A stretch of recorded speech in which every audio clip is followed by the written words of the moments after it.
Bonjour à toutes et à tous. Aujourd'hui, on se retrouve pour une nouvelle vidéo au sujet des énergies renouvelables. Je vous invite donc à nous suivre dans cette journée. En France, 80,9% de notre électricité provient de sources d'énergie non renouvelables, le nucléaire principalement et les énergies fossiles. Face à l'urgence climatique, il est nécessaire de changer nos modes de consommation et de production d'énergie pour tendre vers plus de renouvelables. Ces dernières années, de nombreuses initiatives citoyennes ont émergé dans ce sens. La Seine-Saint-Denis regroupe sur son sol 2 coopératives de production d'énergie verte, Électron Solaire et Pleine Énergie Citoyenne, que nous avons eu l'opportunité de rencontrer. Le département a également hébergé en juin dernier l'Onde de COP, le festival des coopératives de la transition. On vous propose aujourd'hui de visiter le festival avec nous, un des sites d'installation d'électrons solaires. Bonjour, Dominique Leroy, je suis membre de la coopérative Électron Solaire, qui est une coopérative citoyenne sur les territoires d'Est Ensemble. Nous installons des panneaux solaires sur des bâtiments, écoles, collèges ou bâtiments publics ou privés, dans le but de produire de l'énergie électrique renouvelable. Et nous participons aujourd'hui au festival l'Onde de COP, c'est le festival des coopératives de la transition, qui est organisé entre autres par Enercop. Et c'est 3 jours de festival où on a 50 coopératives qui présentent leurs activités et qui sont aussi à la recherche de sociétaires, ce qui est notre cas. Donc nous présentons nos activités et essayons d'avoir des personnes qui nous rejoignent pour notre projet collectif qui a démarré en 2018. Et nous avons des projets sur le territoire d'Est Ensemble. Avant le festival, on avait déjà eu l'occasion de rencontrer des membres d'Électron Solaire. Ils nous ont emmenés visiter avec eux l'une de leurs installations, située sur le toit du collège Jean Zay à Bondy. Pourquoi avez-vous décidé de vous investir dans ce projet-là ? Alors en fait, c'est après la COP 21, vous avez entendu parler de l'accord de Paris, décembre 2015. On s'est dit, avec un certain nombre d'amis bien impliqués dans la préparation de la COP 21, on avait fait un arbre pour les vœux, etc., avec les écoles et tout ça. Et là, on s'est dit, qu'est-ce qu'on peut faire, nous, en tant que citoyens, pour que cet accord de Paris, il ait une réalité. Par contre, sur l'énergie, il n'y avait rien.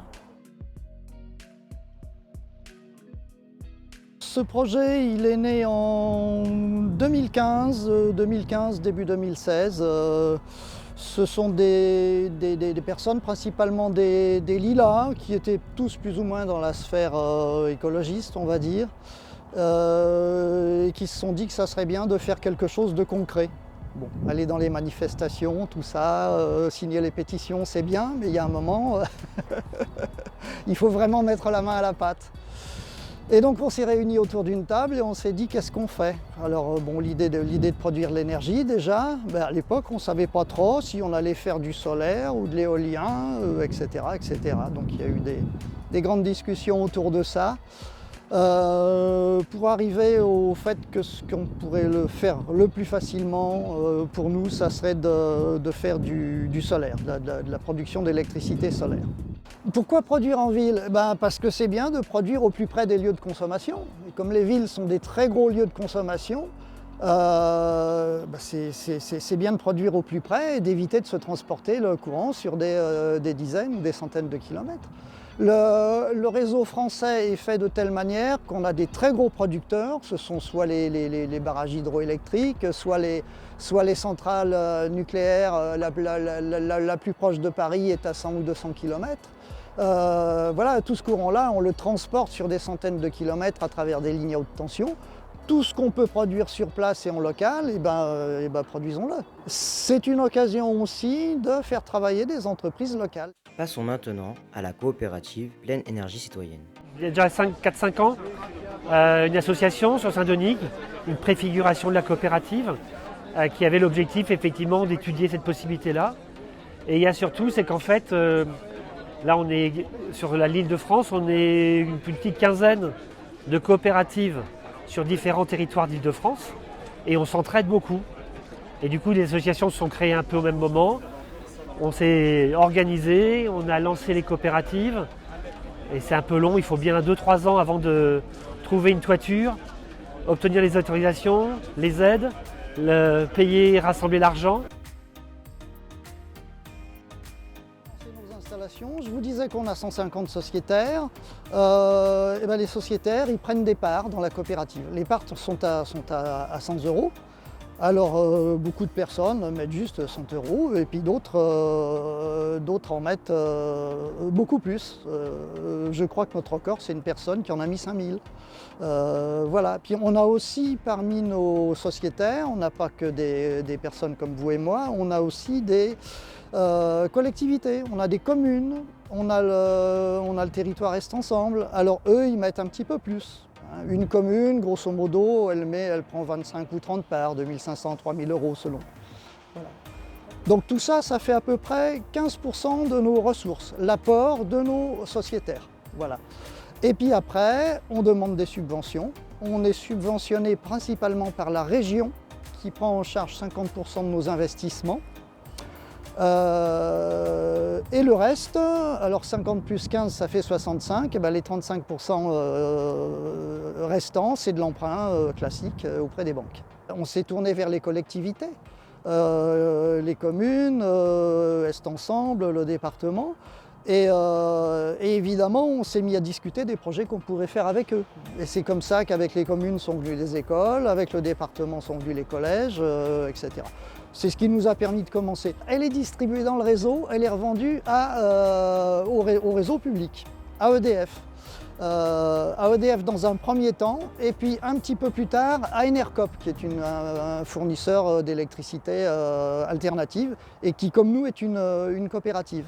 Nous avons également eu la chance de rencontrer Enercop lors du festival L'Onde de Cop. Nous sommes Enercop, une coopérative qui achète de l'électricité à des producteurs d'électricité d'origine renouvelable. Ça peut être des citoyens, comme ça peut être des collectivités, et nous revendons à des particuliers, d'autres citoyens et d'autres entreprises. Des difficultés de tous les ordres. La première difficulté, et c'est normal, c'est nous, puisque nous sommes débutants, nous sommes encore débutants. Donc il y a des choses qu'on ne sait pas faire, il y a des choses qu'on découvre, ou il y a des choses qu'on ne fait pas bien. Et puis on s'aperçoit qu'autour de nous, les autres ils sont aussi débutants que nous. Parce qu'on a affaire au plan administratif par exemple, il faut qu'on fasse des déclarations de travaux auprès des communes, il faut qu'on fasse ce qu'on appelle des déclarations préalables, enfin il y a tout un tas de procédures administratives. Et quand on vient dire que c'est pour faire des installations solaires, on s'aperçoit que les administratifs dans les bureaux, ils ne connaissent pas. On a aussi des problèmes d'ordre technique, évidemment. Hein. La technique, on la découvre et il y a parfois des problèmes techniques à régler. Par exemple, au Lila, nous avons une installation sur une école qui fonctionne depuis le mois de février, qui marche très bien. Sauf qu'on a des armoires électriques avec cette installation et dedans il y a une ventilation qui fait beaucoup de bruit et qui gêne les professeurs et les élèves. Donc il faut qu'on arrive à régler ça.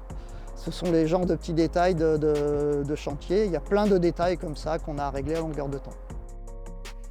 Pour limiter les difficultés, les jeunes coopératives peuvent se faire accompagner par l'association Énergie Partagée. Bonjour, je m'appelle Bérangère Merle, je suis animatrice régionale en Ile-de-France de l'association Énergie Partagée. Donc, notre rôle, c'est d'accompagner des porteurs de projets, donc des citoyens qui vont, eux, créer des coopératives pour produire de l'énergie renouvelable en Ile-de-France. On leur propose un accompagnement depuis l'émergence de leur projet, donc la création d'une dynamique de groupe, voilà, vraiment monter un collectif citoyen qui va s'emparer des questions de transition énergétique sur son territoire, jusque le montage du projet avec leur collectivité. Et puis les aider sur des questions techniques et économiques, mais pas que, aussi les appuyer dans la communication, la dynamique de leur groupe, voilà. On a un projet en ce moment, j'espère qu'il va prendre corps sur des HLM à Montreuil. Le parc HLM, il suffit de regarder autour de nous, il y a un gisement énorme. Et puis les copropriétés aussi. Mais les copropriétés posent des problèmes de prise de décision, juridiquement c'est plus complexe. Voilà. Et puis les entreprises privées aussi, on a déjà été contacté par certaines entreprises privées. Ça n'a pas pu se faire pour des raisons diverses, mais on n'exclut pas de le faire un jour. On ne voit pas plus grand pour le moment que ce que vous voyez là. Ici, cette installation-là, elle fait 500 mètres carrés, 100 kW crête. Pour des raisons de tarifs de revente de l'électricité, on ne peut pas pour le moment aller au-delà. On pourra, il est question que ça se débloque. Mais pour le moment, on est un petit peu coincé par cette limite de taille. Et en fait, on n'est pas vraiment coincé parce que pour nous, c'est déjà pas mal de faire des installations de cette taille-là. On cherche plutôt à en faire d'autres, nouvelles, plus nombreuses, mais pas forcément plus grandes. Hein, comme on a 150 sociétaires, pour l'instant, on produit pour à peu près 40 foyers, 50, 60 maximum. On voudrait arriver à produire pour 150 foyers, c'est-à-dire la consommation annuelle de 150 foyers. Nous, on en est à notre première installation. Il y a des COP qui n'ont pas encore d'installation, il y en a d'autres qui en ont déjà 5 ou 6. Il faut savoir que quand on revend l'électricité à Enedis, ce prix, il baisse tout doucement depuis des années. Donc là, les installations, elles sont de moins en moins facilement rentables. Et du coup, au lieu de revendre, on étudie à plusieurs, en échangeant avec les coopératives, d'étudier l'autoconsommation pour des bâtiments qui ont besoin d'énergie, par exemple qui font de la clim, et qui pourraient, dès qu'il y a un peu de soleil, l'énergie pourrait être utilisée par la clim et complétée par le réseau national dans les autres moments, parce que là c'est plus rentable. Voilà, le futur est un petit peu incertain, en tout cas sur la capacité d'équilibre financier. Et c'est vrai que la participation, le fait que des habitants prennent une petite part chacun, 50, 100 euros, ça permet vraiment d'avoir un capital sans que ce soit trop cher et que du coup on a des moyens. Nous sur notre coopérative, on a un peu plus de 60 000 euros de capital. Voilà, ça permet vraiment d'amorcer des projets. Donc à la fois il y a ça qui est positif et puis de l'autre côté il y a un peu d'inquiétude sur les montages et leur rentabilité dans les années qui viennent. N'hésitez pas à nous contacter, on est là pour vous accompagner dans l'émergence de votre projet, voilà, avec des formations, plein d'outils partagés et surtout il y a plein d'autres projets de coopératives d'énergie citoyenne en France, donc voilà, lancez-vous. Sur l'Île-de-France, il y a des coopératives un peu partout autour de l'Île-de-France, y compris Paris, donc on peut trouver la coopérative qui est la plus proche de chez soi et puis venir s'informer. Et voilà, il y a une dynamique sur place, de faire les relais avec les associations locales, voilà, pour faire connaître et puis donner les possibilités de nouvelles installations. Vous êtes la jeunesse. Nous, on pense qu'on a une certaine responsabilité dans l'état du monde parce que on a été la génération active à un moment donné. L'avenir est entre vos mains et en plus, on ne parle plus des générations futures, on parle vraiment des générations actuelles. Donc le message c'est mobilisez-vous pour faire tout ce genre de choses, que ce soit de l'énergie ou toutes les choses qu'on peut faire au niveau local et dans lesquelles on peut s'impliquer comme citoyen. Voilà. Comme vous avez pu le voir, de nombreuses associations prennent part à la transition énergétique. Si vous voulez en savoir davantage, je vous invite à vous rendre en description. Et surtout, n'oubliez pas que l'énergie est un bien commun, alors tâchons de bien l'utiliser. Si vous avez aimé cette vidéo, n'hésitez pas à liker et à vous abonner. Et pour ceux qui le souhaitent, on se retrouve sur Instagram.